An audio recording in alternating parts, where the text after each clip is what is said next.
In lesson 98, we're covering the fundamental theorem of calculus part 2. And if you look down at the bottom of page 502, it shows you just the definition of an integral. The integral from a to b of f of x dx is equal to capital F of b minus capital F of a, meaning the integral evaluated at a minus the integral evaluated at b minus the integral evaluated at a. Then on page 503, that's just at the top is just a basic function machine. If the function was squared and you plug in x, you get x squared. You plug in 3, you get 3 squared.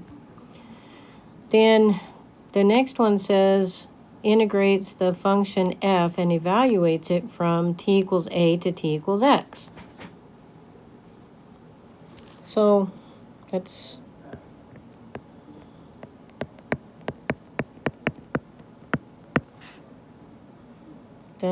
just simply the integral of t evaluated from a to x, which is f of x minus f of a. Now, if we choose an arbitrary starting point of any constant, the book chooses 2, then this becomes the integral from 2 to x t dt, which is t squared over 2 evaluated from 2 to x, which then becomes x squared over 2 minus 2 squared over 2. And now if you look at the graphs that they show at the bottom of page 503 with the little curve f of x, whatever it might be, it's a continuous function. It must be continuous for any of this to be true. So in the left-hand side, if you go from 2 to 3, then the integral is going to be 4. If you go from 2 to 4, the integral is going to be 9. If you go from 2 to 5, the integral is going to be 10.3. So basically what happens is big F of x is going to be equal to the integral from a to x f of t dt. All right, where a is some constant.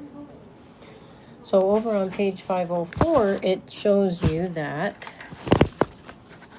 they changed the a to a c for some constant within a closed interval.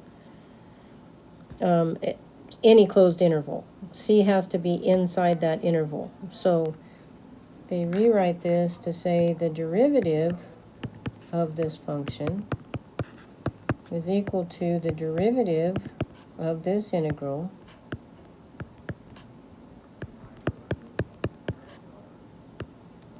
and that's equal to f of x.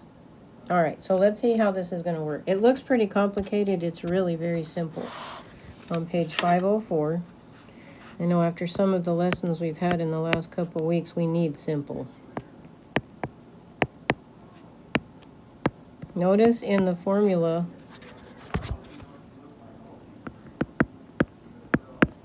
over here, the formula that we just covered,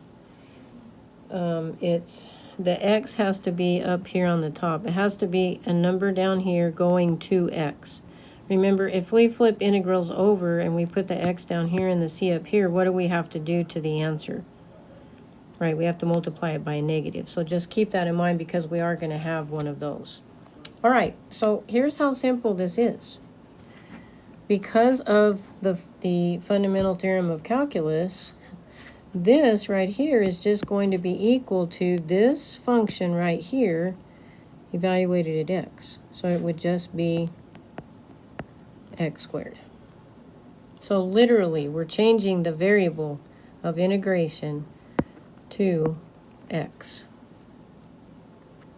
98.2. Take the derivative of the integral from x to 4. There we go. X is not up top. So I'm going to remember that this is minus that from 4 to x.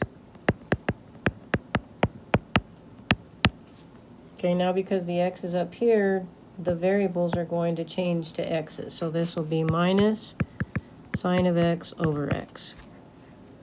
Okay? The only time this works is when you have x as the upper limit on your integral.